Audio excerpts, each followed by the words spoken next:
Hardware, objectives. इस lesson को करने के बाद आप जान जाएंगे कि कंप्यूटर हार्डवेयर क्या है, इसके कौन कौन से कंपोनेंट्स हैं और इन कंपोनेंट्स के फंक्शंस क्या हैं। हार्डवेयर। आप पहले लेसन यानी कंप्यूटर बेसिक्स में जान चुके हैं कि कंप्यूटर हार्डवेयर क्या है।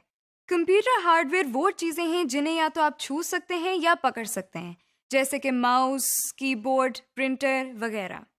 आइए इस सिलसिले में मज़ीद जानने की कोशिश करते हैं। अब आप जो स्क्रीन पर देख रहे हैं, जो कि एक डब्बे की मानंद नजर आ रहा है, असल में बड़ी मुफीद चीज है। इसे सिस्टम यूनिट कहते हैं। सिस्टम यूनिट में कंप्यूटर का हर वो हिस्सा लगा होता है जो उसको चलाता है, इसके मुख्तलिफ हिस्सों को कंट्रोल करता है और कंप्यूटर इस्तेमाल करने वालों को मुख्तलिफ फैसिलिटीज या सहूलियात फराहम करता है। इसको कंप्यूटर की केसिंग या कवरिंग भी कहते हैं। इसे केसिंग इसलिए कहा जाता है क्योंकि ये कंप्यूटर के अंदरूनी हिस्सों को ढांप कर रखता है और उन्हें हर किस्म के बैरूनी दबाव से बचाता है। आइए हम सिस्टम यूनिट को कुछ तफसील से देखते हैं। ये एक आम सिस्टम यूनिट है जो किसी भी सतह पर आसानी से खड़ा किया जा सकता है। ऐसे सिस्टम यूनिट की केसिंग को टावर केसिंग कहते हैं। हो सकता है कि आपके कंप्यूटर की केसिंग इससे मुख्तलिफ हो और इसमें लगी हुई चीजों की जगह भी मुख्तलिफ हो। सिस्टम यूनिट की सामने वाली साइड पर आपको ये कुछ पोर्ट्स, लाइट्स और बटन्स नजर आ रहे हैं। सिस्टम यूनिट पर लगे मुख्तलिफ बटन्स में से ये बटन पावर बटन कहलाता है। इस बटन की मदद से कंप्यूटर को ऑन या ऑफ किया जाता है। इसको ऑन करने के लिए इस बटन को उंगली से दबाते हैं। देखिए, अब ये कंप्यूटर ऑन हो रहा है। सिस्टम यूनिट पर लगी हुई लाइट्स ये बात जाहिर करती हैं कि कंप्यूटर चल रहा है या नहीं, और चल रहा है तो इस पर कोई काम हो रहा है या नहीं। ये एक डीवीडी ड्राइव है। डीवीडी रोम सिस्टम यूनिट के इस हिस्से में डालकर इस्तेमाल की जाती है। डीवीडी रोम के बारे में आप पहले ही जान चुके हैं। इसके नीचे लगे हुए छोटे से बटन को दबाने से इस ड्राइव का ट्रे बाहर आ जाता है। सीडी या डीवीडी को डीवीडी ड्राइव की ट्रे पर इस तरह रखा जाता है और दोबारा इसी बटन को दबाने से डीवीडी ड्राइव के अंदर इंसर्ट हो जाती है। डीवीडी को ड्राइव से बाहर निकालने के लिए भी यही बटन दबाया जाता है। इसको दबाने से ट्रे बाहर आ जाता है और हम डीवीडी उठाकर बटन दोबारा दबा देते हैं, जैसा कि आप देख रहे हैं। यूएसबी डिस्क या फ्लैश डिस्क भी आपके लिए कोई नई चीज नहीं है। इसे भी इस्तेमाल के लिए सिस्टम यूनिट के मुख्तलिफ हिस्सों में लगाया जाता है, जिसे यूएसबी पोर्ट कहते हैं। इस वक्त आप सिस्टम यूनिट की बैरूनी साइड पिछली तरफ से देख रहे हैं।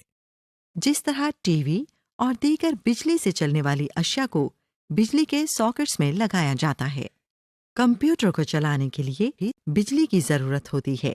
लिहाजा सबसे पहला सॉकेट जो आप इस वक्त देख रहे हैं वो कंप्यूटर को बिजली फराहम करने के लिए ही इस्तेमाल होता है। इसको पावर कनेक्टर कहते हैं। वो तार या केबल जिसके जरिए कंप्यूटर को बिजली फराहम की जाती है, इसको पावर केबल कहते हैं। इस केबल का प्लग बिजली के स्विच बोर्ड में लगाते हैं। इस केबल का दूसरा सिरा कंप्यूटर में इस तरह लगता है। जिस तरह सिस्टम यूनिट को चलाने के लिए बिजली की जरूरत होती है, इसी तरह मॉनिटर को चलाने के लिए भी बिजली की जरूरत होती है। इसके लिए भी पावर केबल इस्तेमाल की जाती है। अब आप जो पोर्ट देख रहे हैं इसे यूएसबी पोर्ट कहते हैं, यानी यूनिवर्सल सीरियल बस। बहुत सी इनपुट आउटपुट डिवाइसेस, मसलन webcam, scanner, printer, mouse, keyboard को सिस्टम यूनिट से कनेक्ट करने के लिए इस्तेमाल की जाती है। कुछ कंप्यूटर्स में ये कंप्यूटर की अगली और पिछली दोनों साइड्स पर होती हैं। ये देखिए, इसको इस तरह से कनेक्ट किया जाता है।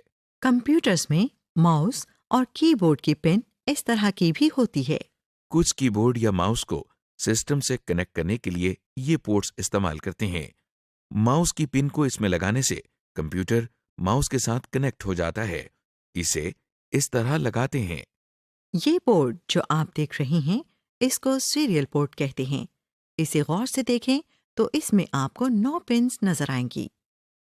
यहाँ पर भी स्कैनर और माउस वगैरह लगाए जाते हैं। ये पोर्ट पैरेलल पोर्ट कहलाती है। इसमें 25 होल्स होते हैं। इस पोर्ट में कुछ तरह के प्रिंटर लगाए जाते हैं। स्क्रीन पर नजर आने वाले इन पोर्ट्स से आप जरूर वाकिफ होंगे। ये वही पोर्ट्स हैं जो आप कैसेट प्लेयर या रेडियो पर देखते हैं। बास दफा ये कंप्यूटर्स की अगली साइड में भी दी गई होती हैं। इनको पिन सॉकेट्स कहा जाता है और कैसेट प्लेयर की तरह कंप्यूटर में भी ये स्पीकर्स या माइक्रोफोन्स लगाने के लिए इस्तेमाल होती हैं। बास स्पीकर यूएसबी पोर्ट के जरिए भी सिस्टम के साथ कनेक्ट किए जाते हैं। इस वक्त आप जो पोर्ट देख रहे हैं, ये भी एक पैरेलल पोर्ट है। इसमें मॉनिटर की वायर कनेक्ट की जाती है। जी जनाब, उम्मीद है आपने सिस्टम यूनिट की पोर्ट्स और कनेक्टर्स को पहचान लिया होगा। अभी तक आपने सिस्टम यूनिट के बैरूनी हिस्से को जाना है। आइए अब हम इसके अंदरूनी हिस्से को भी देखते हैं। सिस्टम यूनिट के अंदर जहां हार्ड ड्राइव और डीवीडी रोम लगाई जाती है, इस हिस्से को ड्राइव बे कहते हैं। अगर आप सिस्टम यूनिट के आखिरी हिस्से में देखें तो आपको एक छोटा सा डब्बा नजर आएगा। इस डब्बे को पावर सप्लाई कहते हैं, क्योंकि इसके जरिए कंप्यूटर के तमाम हिस्सों को बिजली फराहम की जाती है। आप देख रहे हैं कि पावर सप्लाई से निकलकर कुछ तारें एक बड़े से बोर्ड की तरफ जा रही हैं। ये तारें कंप्यूटर के मुख्तलिफ हिस्सों को बिजली फराहम करती हैं। हर डिवाइस के साथ कुछ तारें लगी होती हैं। ये तारें सिस्टम यूनिट में लगे हुए एक बड़े से बोर्ड में जाकर लगती हैं। इस बोर्ड को मदरबोर्ड कहते हैं। इसे मदरबोर्ड इसलिए कहा जाता है क्योंकि ये कंप्यूटर के मुख्तलिफ हिस्सों के दरमियान ताल्लुक कायम रखने का काम करता है। मदरबोर्ड पर मौजूद इन मकामात को स्लॉट्स कहा जाता है। मदरबोर्ड में ही आपको छोटे छोटे बोर्ड्स नजर आ रहे हैं। इन बोर्ड्स को इंटरफेस कार्ड्स का नाम दिया जाता है। इनको मदरबोर्ड के स्लॉट्स में लगाया जाता है और जरूरत ना होने पर निकाला भी जा सकता है। कंप्यूटर में सिस्टम यूनिट के बाहर जो डिवाइसेस लगती हैं, उनसे काम लेने या कम्युनिकेट करने के लिए ये इंटरफेस कार्ड्स ही इस्तेमाल होते हैं। मसलन आप जानते हैं कि हम आवाज सुनने के लिए स्पीकर्स का इस्तेमाल करते हैं। सिस्टम यूनिट के अंदर जो कार्ड स्पीकर के साथ कम्युनिकेट करने के लिए इस्तेमाल होता है, उसे साउंड कार्ड कहते हैं। इसी तरह जब हम एक से ज्यादा कंप्यूटर को आपस में कनेक्ट करते हैं, तो हम कहते हैं कि ये नेटवर्क बन गया है। एक कंप्यूटर को दूसरे कंप्यूटर से कम्युनिकेट करने के लिए जिस इंटरफेस कार्ड की जरूरत होती है, उसे नेटवर्क कार्ड कहते हैं। अब आप मदरबोर्ड पर लगी जिस डिवाइस को देख रहे हैं, वो प्रोसेसर कहलाती है। इसे कंप्यूटर का दिमाग कहते हैं। जिस तरह इंसान का दिमाग उसके तमाम अफ़ाल को कंट्रोल करता है, इसी तरह कंप्यूटर में होने वाले हर काम के लिए हिदायत सिस्टम यूनिट में लगा ये प्रोसेसर ही फराहम करता है। प्रोसेसर के ऊपर एक छोटा सा पंखा लगा हुआ है, जो प्रोसेसर को ठंडा रखने के लिए इस्तेमाल होता है। क्योंकि जब कंप्यूटर इस्तेमाल होता है, तो प्रोसेसर गर्म होता रहता है और अगर इसे ठंडा ना किया जाए तो ये खराब हो सकता है।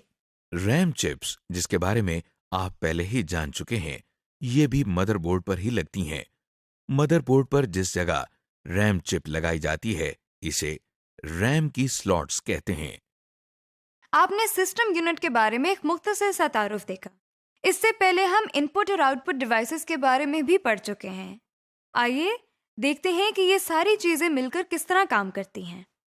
आप कंप्यूटर को जो भी डेटा इनपुट करते हैं, वो सबसे पहले मेमोरी में जाकर टेम्परेरीली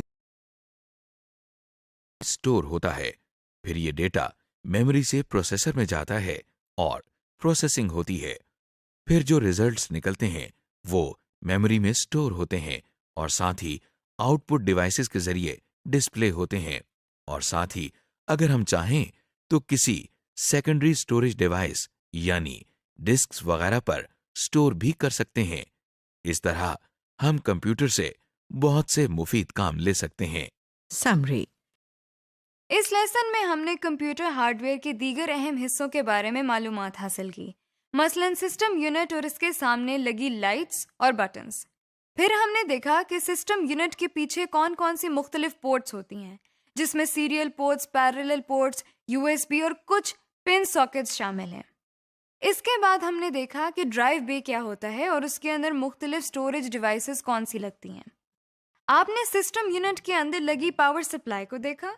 फिर आपने मदरबोर्ड और उस पर लगी दूसरी चीज़ें, cards, slots, RAM slots, processor और उस पर लगे फैन को देखा।